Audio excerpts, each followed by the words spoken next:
So what can the core do for somebody who's duffing or scuffing their chips? Well, we've played with loads of these guys, haven't we, down the years, Rob? I've played with pros down the years that do that. Well, yeah, absolutely. I suppose, what does it normally look like? It probably normally looks something like this, won't it? There'll be the sort of the... Oh, that was quite a nice one. Yeah.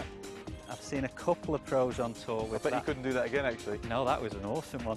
And then, I suppose from the same sort of setup, it's the oh, and the sort of scuttle through the back of the green. They're the pretty common ones, aren't they? I think if you're looking at the whole thing about the core is to try and simplify how a golf club's going to work.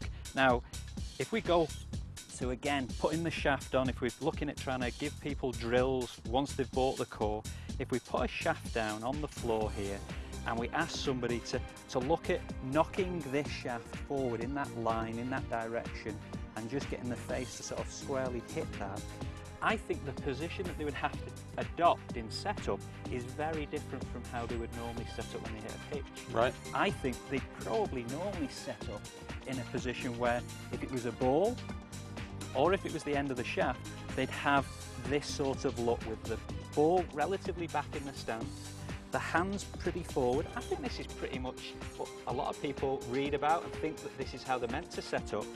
But with this analogy here, you can start to see how the only thing that's going to happen is either the club digging into the ground, or the only way to sort of get the club to hit that shaft pretty squarely, the grip end, would be to almost flick at the ball. So I think a huge amount of short game issues are down to how people set up the golf ball. Okay.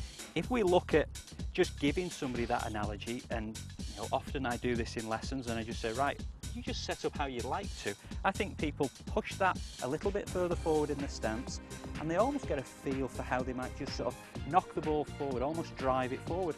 It'd probably look something like this, where they'd stand here, they'd have the ball in the same position, they've got a little target up there, and they just drive the ball forward.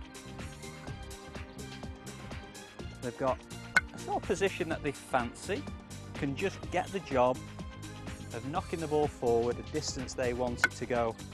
Now, how does that help somebody who now goes to an angled club?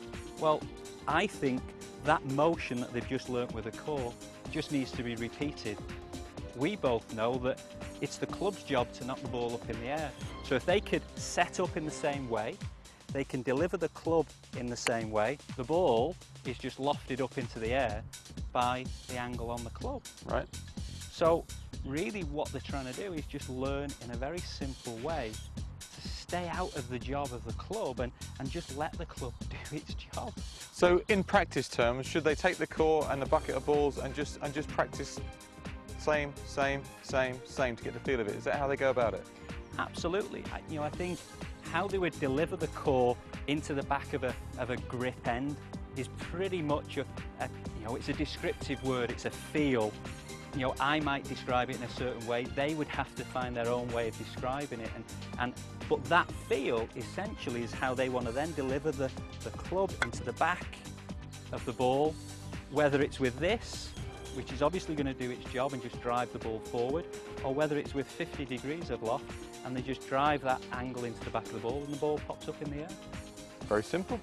Well, that's what it's all about, making it simple but very effective in learning to get better at the short game.